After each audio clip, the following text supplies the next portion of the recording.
Okay, well, welcome everybody.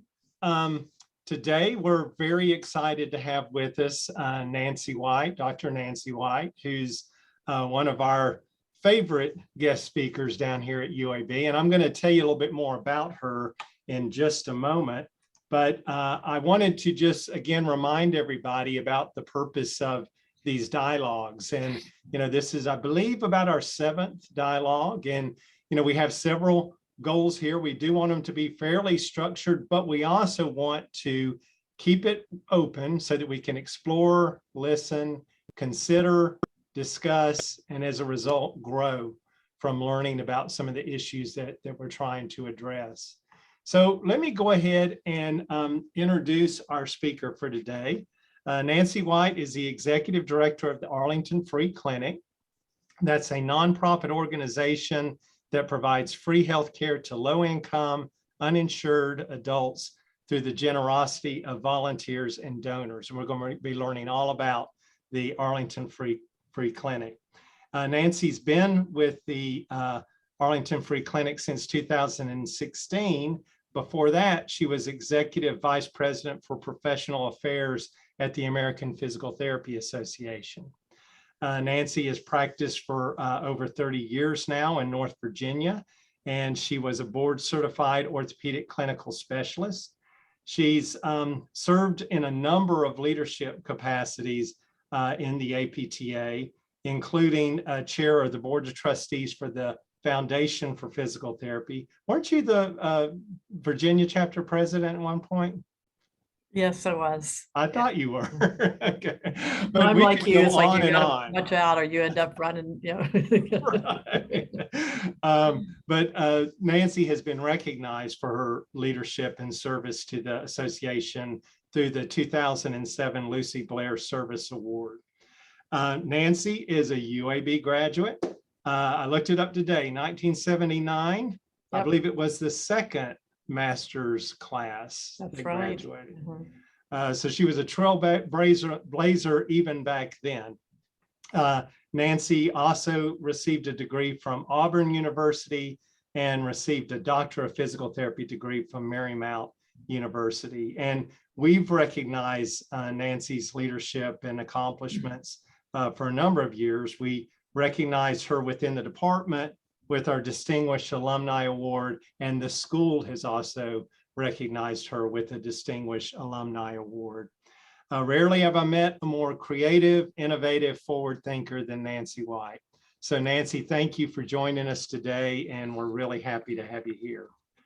Well, thank you. Let's go ahead and get started by just kind of getting an overview of the Arlington Free Clinic. So can you just tell us a little bit about it, like the mission, goals, programs, that type of thing?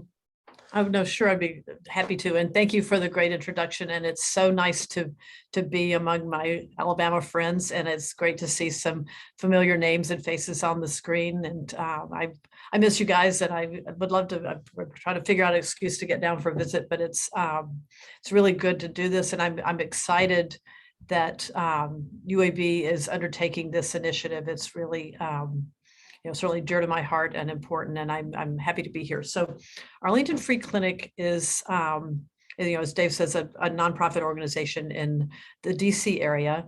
We were founded 27 years ago by the medical community to provide free healthcare to those without any other options. And it was based on a volunteer model and continues to exist in a volunteer model. So what that means is that all of our medical care, with the exception of a part-time nurse practitioner, all of our physical therapy care, our mental health, most of our dental work is provided by people who care and take their time to come in and volunteer for us. And so it allows us to do our work. We couldn't afford to give away care if we had to pay all of those providers, but it also brings the community together around a common mission.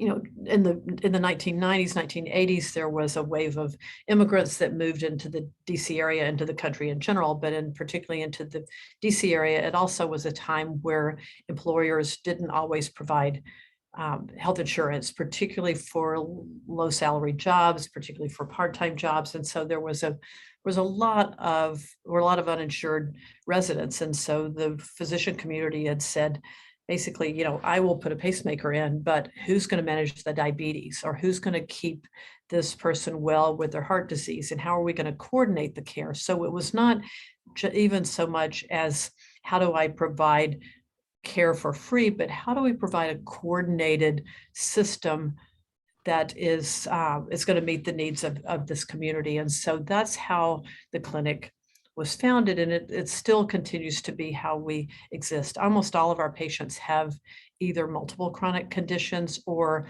life-threatening illnesses, and so they require lots of resources, and not the simple walk in and get a sprained ankle fixed and then never come back. But it's really a coordination of lots of care, and as a result, we have added additional services over the years, including a really robust behavioral health program. Many of our patients have seen family members killed in front of them, you know, or they've been victims of sexual violence, or, you know, all sorts of things. And so it's that's an important piece, as is our PT program. We added a dental clinic, and we are in a place where now the dentist can go and talk to the physician about the cancer care that this patient's going to have, and how to get their dental needs met before they start their cancer treatments. You know, where does that happen? How, you know, how often does your dentist talk to your doctor?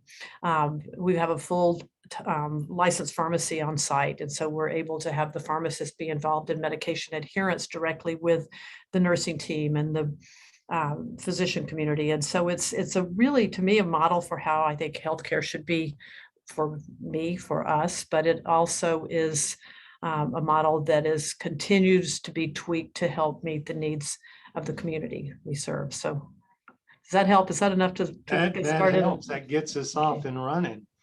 So I suspect that your clients are quite diverse themselves, but are there some common characteristics of some of the clients that come to you, and what are some of those unique challenges that they face?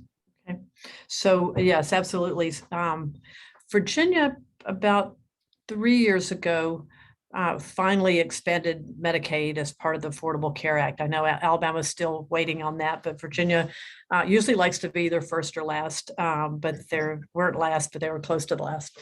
So when that happened, the impact on us was that most of our prospective patients, low-income individuals who were born in the United States, qualified for Medicaid. And so we made the decision at that time, because there were a lot of other people we had not been able to serve because of our capacity. We made the decision to move those newly insured under Medicaid individuals to the federally qualified health clinics, or to the hospital's low-income clinics, so that we could open our doors wider to see people who didn't have any options. And so what that has done, it has left us with almost an entirely immigrant population of patients.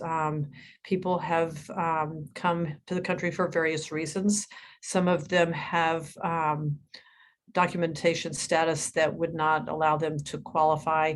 And some of that is these sort of weird work requirements that Medicaid has. You have to have worked for 40 quarters. It's like 40 quarters is a lot, like 10 years.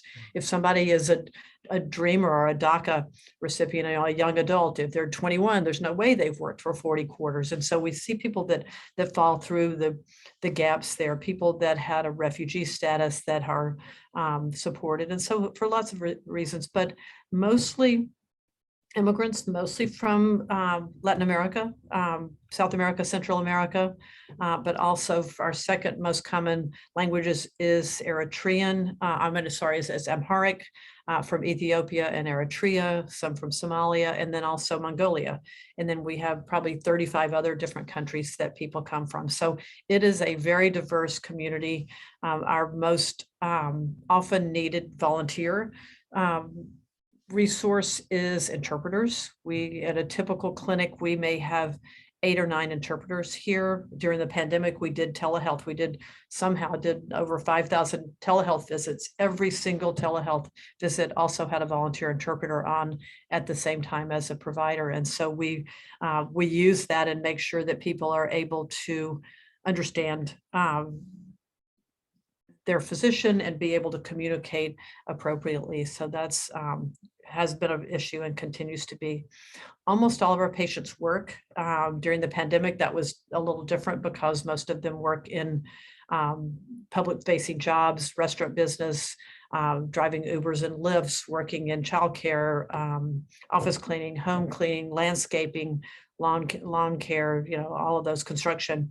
And so many of them lost their jobs during the pandemic, but for the most part, probably 85–90% of our patients were working prior to the pandemic and are easing back into that now. Those who weren't were those who were too sick to work. So it's sort of a common misconception is that, poor people are lazy. And I think we all need to get past that these are people who are surviving, but they don't qualify for health insurance. And so here they are. And so we all suffer when they end up with a serious cancer that's stage 4 by the time it gets diagnosed, or their vision has already been impaired by the time their diabetes is managed. And so all of those things that we see late in the disease cycle that could have been prevented by early intervention tend to be a reality for them. So where do your healthcare providers really, for that sake, any of your volunteers come from, and why do you think they engage? Oh boy, we worry about that, and we continue to have this great crop. When I started this job 6 years ago, we did a strategic planning process, and my question was, can we count on volunteers to support this place for the next 25 years? 25 years ago, most physicians owned their own practices, and they all lived in the community, and they lived close by, and they could take Fridays off and come and volunteer. Now most physicians are employees, and they live farther away, and they've got family demands, and they've got women with children and busy jobs, and so it's really a different world. And they also, medicine's tiring now. I mean, it always has been, but it's tiring because of a lot of the demands with efficiency measures and payment and all of that, it's a real gift for them to give their time at the end of a busy day to come and care for people for free. But it's we try to make it a setting where they can practice medicine like they had hoped to practice when they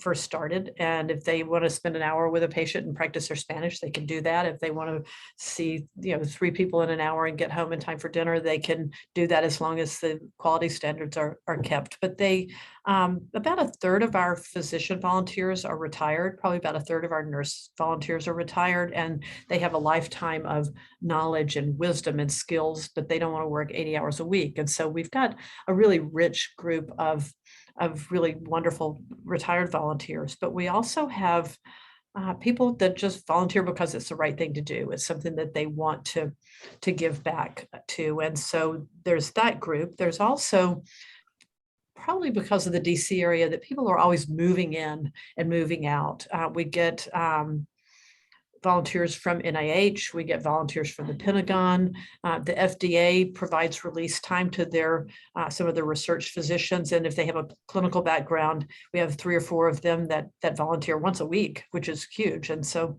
we've we're always looking for inroads. And then word of mouth. It's like if we always need endocrinologists, for example, because of our diabetic population. And so we'll just put the word out, and some of that, there's not as much hallway conversation with hospitalists as there used to be, but we'll sort of get the word out to our physician volunteers, and that tends to be the best way to do that. A lot of our interpreters come from, have been in the Peace Corps, or they've lived overseas, or they've worked in different jobs and they want to keep their language.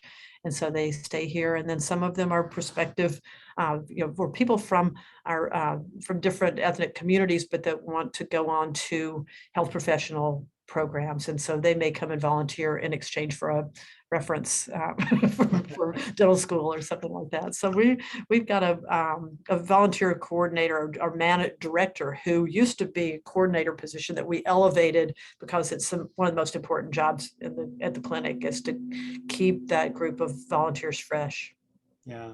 And I usually mention this at the beginning of the session. I intend to open it up for questions from everybody, and you can ask questions either by entering it into the chat or just unmuting and asking the questions. But I'm going to continue for another minute or two. So, with regards to preparing those volunteers, what types of orientation type activities do you have for your healthcare providers and volunteers? Yeah, well, one of the hard things, because it's hard to get to set it right, is the sort of the cultural literacy piece there, but we do work that into our orientation.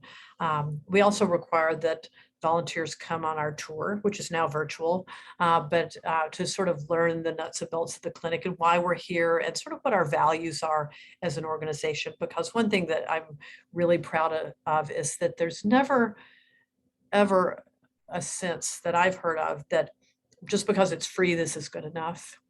That the standard of care never dips because the patient's not paying or the insurance isn't paying. And the oncologists that they see are the same ones that I would see with the same level of care. I saw a prescription bottle that was going to a patient that was marked $11,000 the other day, and the patient was getting it for free. And so so we really want to make sure that, first of all, that level of standard of care is instilled in them and that it's not second rate because it's free.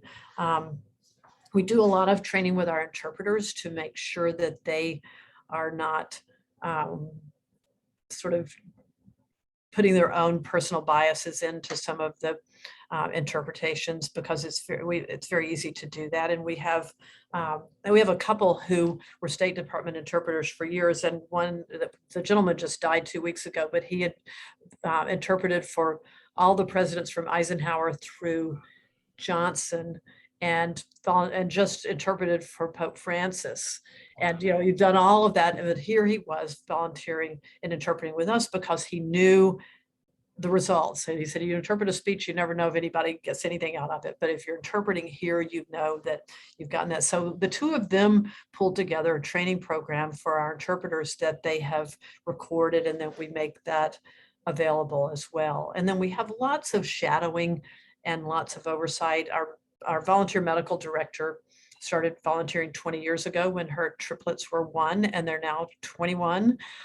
She oversees, she also has a practice at Walter Reed, but she oversees the quality measures and the care that's provided by the volunteer physicians, along with our nursing leaders, to make sure, because it's really hard. And if someone's getting older, how do we ease the older physicians into a chart review role as opposed to a patient care role and all of that? Because that's the scary part, is you don't want to disrespect someone, but you also don't want them to put them in a position where they are not able to practice safely. And so we've got a lot of systems in place with volunteer training. Right now, we are going on to Epic in October, and we're in the process of training all of our staff and also bringing on scribes to scribe for the physicians so that they don't all quit if we tell them they have to go into Epic training. So that's our big initiative right now, is to get about 30 scribes on board so we can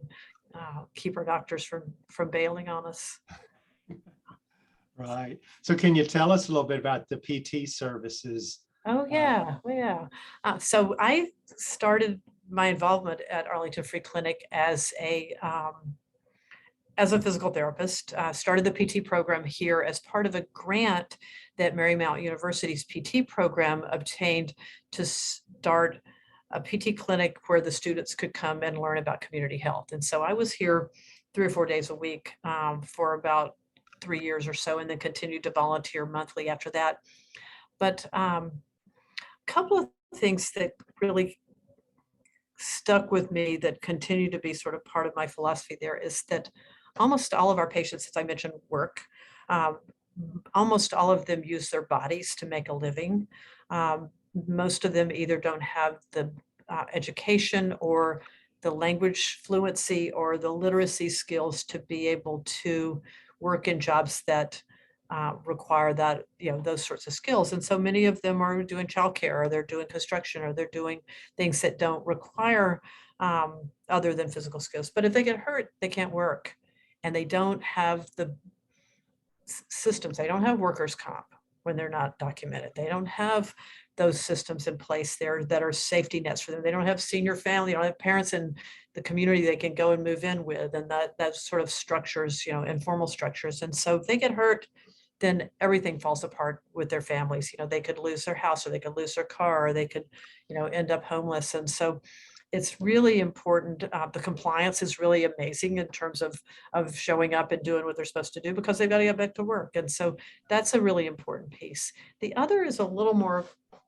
subtle in that, because, as I mentioned, so many of these people have lived through traumas, and really significant traumas. And as you know, many times trauma can manifest itself in physical symptoms. And so almost all of our patients have pain somewhere. And so they end up in PT. It's like, should this person be in PT? Should they be in mental health? Should they be in both? Or should they be in medical care? But that since the need to sort of sort out the reasons behind some of that pain, and when is it, when is it relevant for PT, and when are you really doing the wrong therapy and they need to be be in behavioral health. And then another piece there is that almost everybody I saw was not fit for the job they were doing physically. And so it was, so they ended up with skilled physical therapy. And what they really needed was physical activity and exercise and fitness and better nutrition to be able to keep their bodies prepared for the jobs at hand. And so it required us to come up out of that individual patient, one-on-one patient care, to think population health, and how can we work to address the issues that are causing the problems, as opposed to just waiting until somebody hurts and then you get them and you fix the problem. It takes forever, and then you say, oh, you really should get fit. And so we've had a lot of success with a program called Move to Health, where we do a really fun exercise program twice a week, that's combined with sleep, stress, nutrition, those sorts of behavioral issues, health behavior issues. And so that's been really important. But it brings up the piece, and stop me if you want me to let you ask another question. On. But you're singing my song there. Yeah, I know I am. And so my next thing that I think the PTs need to be involved in is, from the population piece, is related to pain management. Because when people come in with pain and there's not someone who has other solutions, they end up getting a prescription, or they end up getting blown off and disregarded, one or the other. And so but it doesn't mean that a PT has to see every one of those people and do this full evaluation and all of that. I think that that clinics and programs and all need some system for how to triage these patients and know who needs to be in therapy, and then what are the other people supposed to do. It's like, everybody's going to be sore after work or something. It's like, what are the standard first aid self-management approaches that they can take, and what is the role of behavioral health there? But I do think that there's a real need there for PT's input on what a program like that should look like. So that's a little bit about that. No, that's beautiful. So I'd like to just open it up if someone else would like to ask a question, either by chat or unmuting.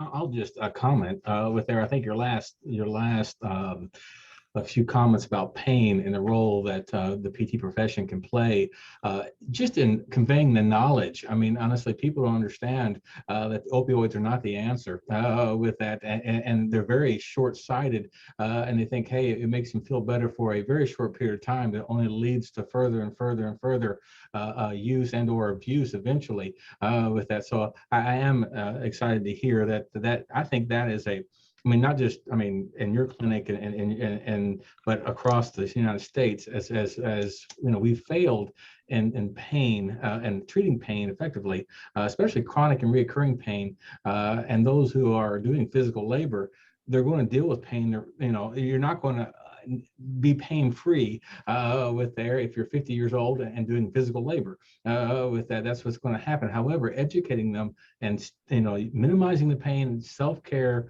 I think, and just conveying the knowledge that the pain pills are not going to fix you with their, especially on a chronic or a long-term usage, is just an invaluable service. That's just more of a comment observation, but I was glad to hear that aspect. Yeah, no, that's exactly right. And one thing that that saves us here is that our pharmacy is not licensed for narcotics.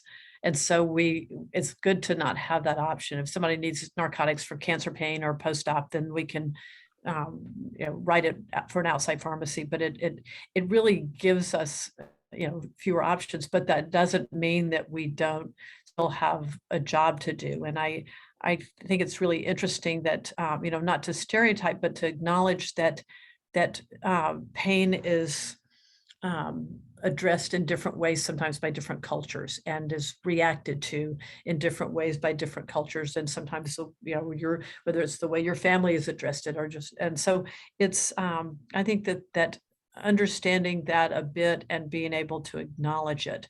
One thing I find a lot is that people will get locked in with an imaging diagnosis. It's like, oh, I have that arthritis, we have to do something, or I have a bulging disc. It's like, we all do. But it's like, how to, and get stuck into something has to happen and surgery's the answer. And so there's so many times where PTs can come in and provide a reasonable alternative and a voice for pain management, for self-management strategies, as well as for some understanding about what these images really mean and how people can manage and don't have to have, it doesn't mean that they have to be, to have surgery in order to address them. So, yeah. So a couple of years ago, Nancy came down with a group of individuals and consulted with us about a graduate certificate degree that we're moving forward with for primary care physical therapy for underserved populations. And you've got a question up here in the chat from your buddy Diane Clark. Hi, we Diane. were meeting about that degree yesterday, and this came up. We were talking about pain management being such a critical piece for underserved populations. So her question is related to the behavioral health component that you have at Arlington Free Clinic. Can you describe it a little bit, and how does that group interact with the physical therapists? They don't interact enough from my perspective, but nothing, I'm always aspiring for perfection, but I really do think that there's a role there for the PTs and the counselors, the therapists, to figure out, how do you triage a bit and ask the right questions so that you can get a sense, it's basically a lot of times with the pain, it's like, how much of this is impairment related or is related to movement, and how much is it constant, and the ways that, headaches behave and those sorts of things. And I think the literature probably could give some guidance on that. I'm a little bit out of that, but I think that those two professions, the PT and behavioral health, are probably the solution to educate the other providers and to give some guidance and some pathways on how to manage some of these people and all. I mean, some of it goes back to the red flag rules, or what are the people who definitely need to get in to see a physician. And I'm sure mental health or behavioral health has those, some of the suicide questions, and then PT has some of those in terms of some of the orthopedic questions or the and all. But I think within the two of those, you can sort that out and get some sort of a triage tool, but we don't have one. It is on my list. Yeah. Don, I think I might have interrupted you. Hi, Don. How are you doing, Nancy? Thank you for coming today and sharing your Sure. experiences. One of the things, and you might have addressed this, I'm sorry for coming in late, but one of the things that I think is so difficult is we have, as you said, a captured audience because they want to get back to work. So they're willing to do the things that they need to do, hopefully to get back into work. Mhm. And for example, physical activity may not be something they entertained before, and now all of a sudden they're doing it because it seemingly helps. But as Mhm. we well know, most people will drop things once they're feeling better. Yeah. How do you guys deal with relapse prevention? Is that an active part of your programming when you're doing health behavior changes, or? In terms of them falling off of their exercise program, Or their, physical activity or healthy eating or yeah, sleep or yeah. whatever it may be? Probably the way you would too. It's like, I think, first of all, I think an appreciation for how hard their lives are and how easy it is for us to impose our, middle class lives on theirs, and then realizing that, this young woman has two little babies and she's renting a sofa in an apartment with three other families, and she's working two jobs, and who knows who's taking care of her kids, but probably her friend if her friend's not busy, and how that works. And then you come and you give them, you say, oh, you need to come to this exercise class 3 times a week. And they say yes because the care is free, and they have to say yes because they know they have to please you, and then they don't come, and then people get disappointed. And so I think that really constantly reminding ourselves that people are often doing the best they can, and to appreciate that when people are ready for change, just like when I'm finally ready to change my bad habits, that we will be here and be able to help them through. And I think that's really not giving up on them or doing a sorry 3 strikes as you're out and all this stuff, but to be able to, to appreciate it without being taken advantage of. So. Yeah, I liked your comment earlier. I think, there's a lot of therapists now learning cognitive behavioral theories to help with pain management. And I think that there's still times that we just don't have the time to be able to do it like a professional. So maybe it has to be in a consultation versus a actual, but knowing that those theories really are helpful for a PT to understand when they should be used and not used. Right. And how can we make better use of our time and our patients' time by not having them have, one-on-one extensive care, when, a sort of a different model of education and management could help them just as much as I could individually, and sometimes more. It's hard though with low-income populations. I mean, everybody's busy, but it's not a population that tends to have the time to come to a lecture or to come to a group and all. And so it's been really interesting during the pandemic. I think we all got better at technology, regardless of where we started. We all got better at technology during the pandemic because we had to, but our patients got better at technology, and they learned to do telehealth when before we said, oh, they would never be able to do telehealth. They don't speak English. They don't have the devices. They don't have connection. We did 5,000 telehealth visits, but we also did Zoom exercise classes, and we also did other sort of groups, online groups there. And I think that in almost all of our behavioral health was online. Our PT was also through telehealth.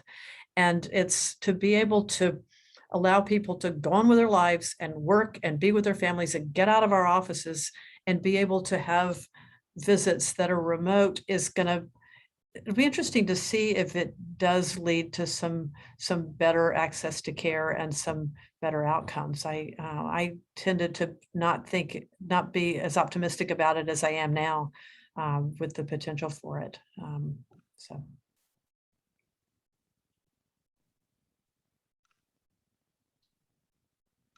So Nancy, I always want you to kind of imagine that you're back at your old job at APTA, where it was your job to think, where does the profession need to go? What do we need to do to prepare the future therapists? And I was wondering, now that you've really been in the trenches, what is it that the profession needs to do to prepare us to meet the needs of all people in society?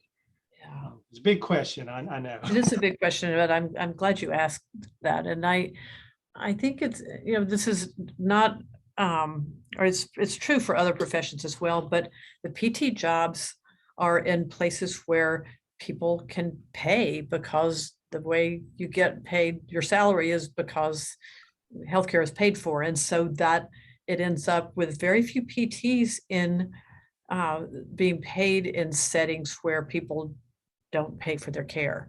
And so I think that that whole community of patients is missing out. But I also think PTs are missing out, and they're missing out interprofessionally by not being at the table in settings like this. They're not, it's not a mandated service in federally qualified health centers. And so you don't see PTs at the table there advocating for function and functional improvement for their patients. And so even worse in the FQHCs are, medication and surgery options or discounting pain. And so I do think that PTs have a real role in these settings, but a lot of it is will have to be as volunteers. And we have hundreds of physician volunteers, hundreds of nursing volunteers. We have like 4 PT volunteers. And I'd love to see that be more instilled in the giving back culture of PT to be part of that. But I also think that just at a higher level, the advocacy work, we're doing a lot of work. We have a collaborative grant right now with 3 other health safety net providers and the purpose of the grant is to advocate for systems change related to social determinants of health that are impacting the health of the people we serve. And so we're working a lot in digital equity. We're working a lot in food security, particularly during the pandemic, for people with health conditions that limited their community mobility. They couldn't get to the food pantries. They couldn't get to where they needed to get the food. And so we are in an advocacy role there. And I see so much, here we talk about people exercising. Can we advocate for, whether it's street lights in neighborhoods so people could feel like they could walk safely, for be able to have, walking trails in parks so that people can exercise and have physical activity and all with their families, and to start to break that cycle so that they're raising their children to appreciate physical activity. And so I think there's a role there, and it's not being filled by anybody else that I see. And as a result, it's either not getting done or it's maybe not getting done as well. But I think there's a big piece there, and it's it's not something everybody may feel comfortable with, something that I was not always comfortable with, but it's really sort of fun because you're the expert in that area. And if you find the right people to talk with in your community, then it's fun to see things happen and see things change. So I noticed you sent out the social determinants of health intake form that you guys use there. So sounds like you're gathering tools to make you more effective in doing this. Can you speak a little bit to that? Yeah, it's about going. We're in the 3rd year with this grant, and the first year we developed this data collection tool that we couldn't find a validated tool that we liked because our patients were so low literacy and non-English fluent. And so but we did find validated questions from various tools that we pulled together and started collecting all of this data in 4 different sites. And lo and behold, last year the pandemic came, and all of a sudden we had, excuse me, let me turn my phone down.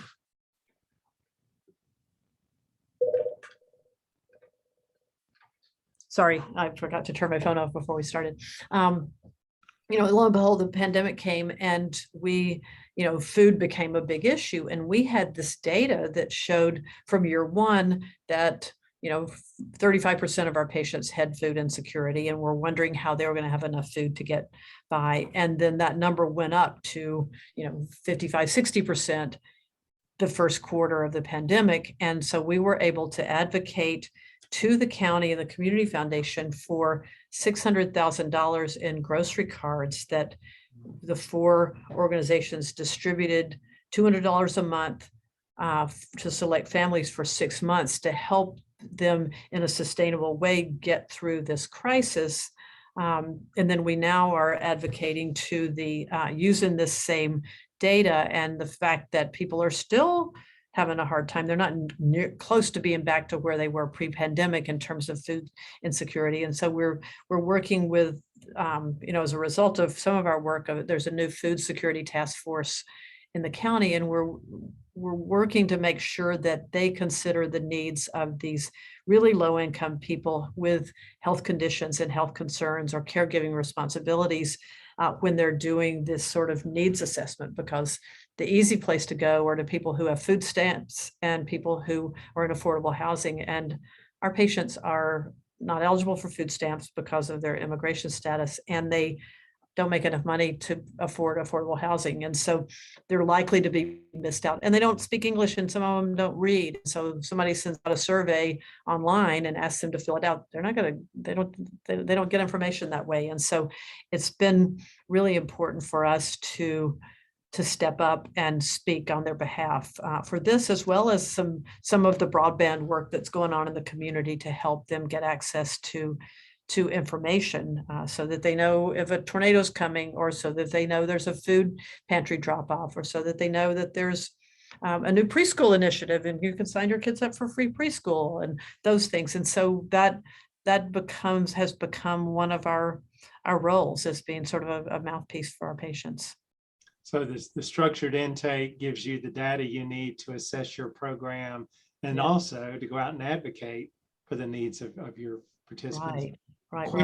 And it started actually as a one-on-one, was like, let's collect this data, and then if these people need help, we will refer them to our case managers and they will send them to domestic violence or food support and all of that. So we had an individual, just like we were talking about with PT, one-on-one, but then this sort of higher level, what does this data tell us and what's the story we're seeing from this data, and then how can we advocate for systems change to address some of these problems that we're seeing with the data that we've got. So beautiful. So any other questions from the group that you'd like to explore with Nancy?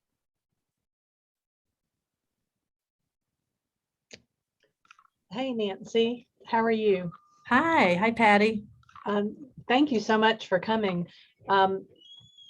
It sounds like an amazing project that you've been involved with for all this time.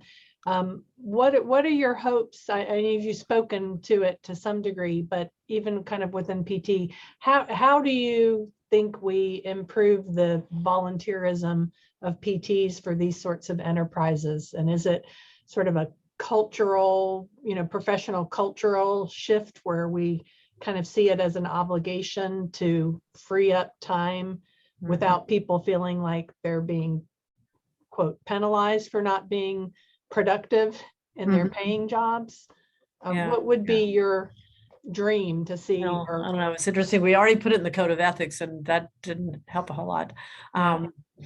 So it's interesting that some of the volunteer relationships we have are with practices and not with people, which I think it's been nice because it gets us this group of PTs. The PTs think they're volunteering.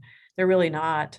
They're getting paid. They just are coming here, and it's the practice that's volunteering. And so I appreciate that, but it's like, but then where are the PTs that could be coming in and making a difference, even whether it's doing an exercise class, that sort of thing. I don't know how to do that. How do you think we could do that?